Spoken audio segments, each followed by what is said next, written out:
কালটু অনেক খিদা লাগছেন তোমার?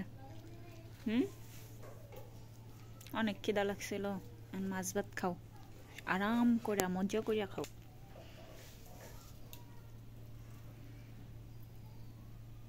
আরে এবার এটা দেখতে হইব না, কেউ আইব না, তুই খা।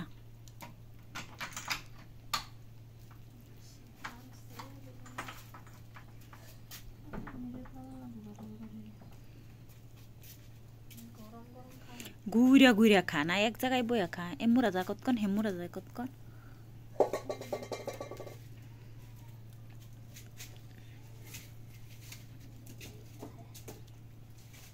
খিদা লাগছেন গো কালটুর অনেক।